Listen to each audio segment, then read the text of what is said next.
And now we have our second and final part in our study of the Buddhist tradition. So just with all the other traditions, each religion comes to identify a unique problem with the world and humanity.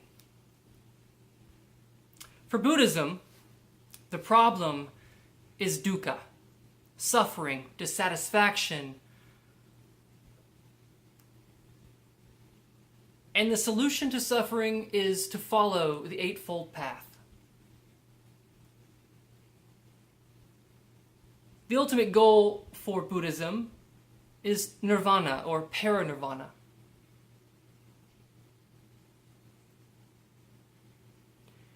And so what Buddhism ultimately comes to say about humanity is the following. The Buddha teaches that humans suffer because they identify with their ego selves, which ignorantly cling to notions of permanence in an impermanent world. To become fully human, one must master consciousness, transcending the craving and clinging ego and leading with the higher mind, consciousness, or what Buddhists might call the Buddha mind. There are just a few takeaways here just to wrap this tradition up that I feel like I must engage, and pardon me if there's a bit of a soapbox coming. So, when we study religious traditions, today we tend to approach them with a certain bias, assuming them to have always functioned as the unified system in which they appear today. For this reason, we make the mistake of projecting our views, or even our concepts, our understandings of the world today back onto the founders of these traditions, as though history is static rather than ever-evolving, and as though traditions themselves are static rather than ever-evolving, even today. So one example of this is the common misconception that unlike his Hindu contemporaries, the Buddha was an atheist. This is tantamount to, say, a secular atheist in the Jewish tradition arguing that perhaps because they don't believe in God themselves, that Moses and the patriarchs, the founders of Judaism, well, they must not have either. You see, contemporary Buddhists in the West have indeed projected the concept of atheism, a modern concept in its own right, back onto the Buddha, and in so doing have misunderstood the Buddha's teachings, and in particular on the Buddha's teachings on the existence of the soul and of the divine. This is largely based on the Buddha's use of the word anatman. You may recall from our study in Hinduism that Atman is the word that Hindus use to describe the divine essence or soul, which is present in all human beings. It's one's true self.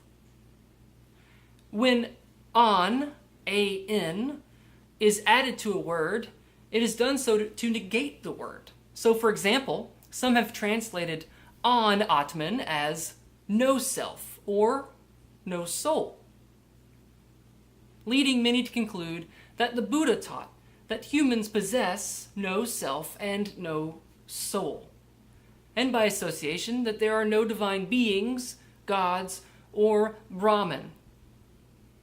If this truly was the Buddha's intention, it would certainly contradict the Hindu belief in the Atman, and clearly distinguish the two religions. However, and I must say this, no such clear distinction is even evident until the time of King Ashoka of the Maurya dynasty, some 400 years or so after the life and death of the Buddha.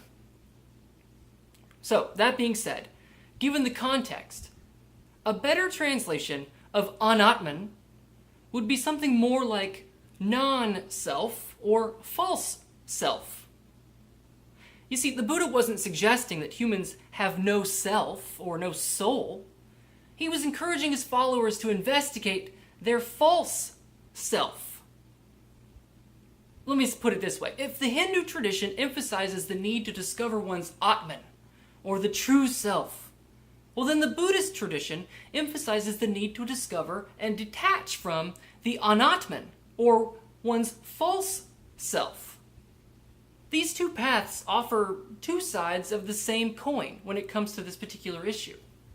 Now, I'm not saying that these two traditions, as we know them today, don't have any differences. They most certainly do.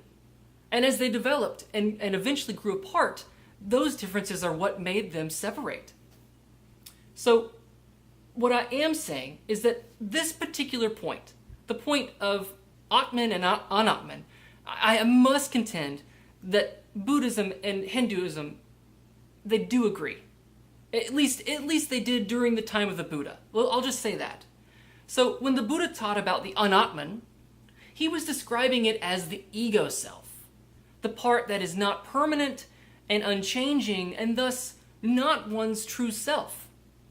The character that we play in the narrative we tell ourselves about ourselves, based on our moment-to-moment assessment of how life is and how life is going.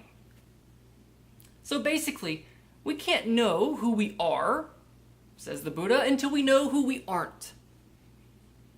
And until we realize that we are not our impermanent ego self, we remain powerless to extinguish our suffering and our dissatisfaction.